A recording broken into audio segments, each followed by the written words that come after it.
So, for me, the daily confrontation with fear has become a real practice for me since about three years ago. I went skydiving in Dubai, right? And skydiving is a really interesting confront with fear, right? So I gotta stand up. I'm sorry, I gotta stand up. All right. So all your friends, what happens? You go out. I dropped my thing. So what happens is you go out the night before and you take a drink with your friends, and somebody says, "Yeah, we should go skydiving tomorrow." And you go, "Yeah, we'll go skydiving tomorrow." "Yeah, yeah." And you go, "Yeah." And everybody goes, "Yeah." Right? And you go home and you by yourself, you're like, Right? You're like, well, I mean, they was drunk too. Right? So maybe they not, maybe, I mean, we don't have to go. We don't have to do it. So then that night you're laying in your bed and you just keep, and you're terrified. You keep imagining over and over again jumping out of an airplane, and you can't figure out why you would do that, right? And you're laying there and you have the worst night's sleep of your life, but you still have the hope that your friends were drunk, right? So you wake up the next day and you go, down and you say where you were going to meet and everybody's there. You're like, oh, shit. All right, cool. Right? So you get in the van and you don't know that your friends had the same night that you had because they're pretending like they didn't. They're like, yeah, man, my uncle's a Navy SEAL and, this is going to be great. I've been looking forward to this. And you're like, oh, my God. And your stomach is terrible. You can't eat and everything, but you don't want to be the only punk who doesn't jump out of this airplane. So you do a thing, and what you do is your first jump, you're attached to a guy who is going, he's going to walk you out. So you go and you get there and there's an airplane and nobody's stopping. Everybody's still going. So you get onto the airplane and you're sitting there and it's extra because you're sitting on some dude's lap, some stranger.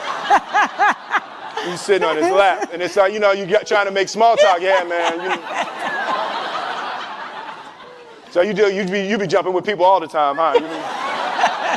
So everything's normal. So you fly and you go up to 14,000 feet, and you notice there's a light. It's red and it's yellow and green, right? So right now the light's red. So then you start thinking at some point the light's going to go green, but you don't know what's going to happen, right?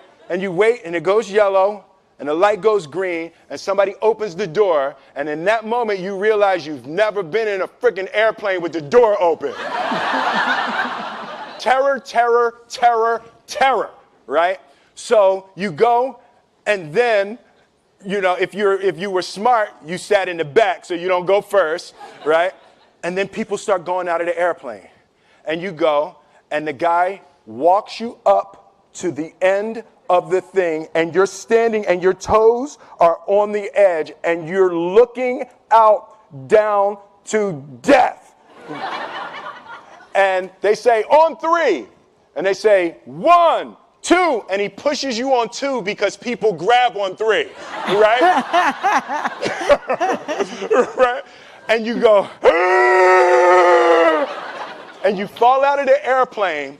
And in 1 second, you realize that it's the most blissful experience of your life. You're flying, right? It doesn't feel like falling, right? It's like you actually are kind of held a little bit by the wind, and then you start falling, and there's zero fear. You realize that the point of maximum danger is the point of minimum fear.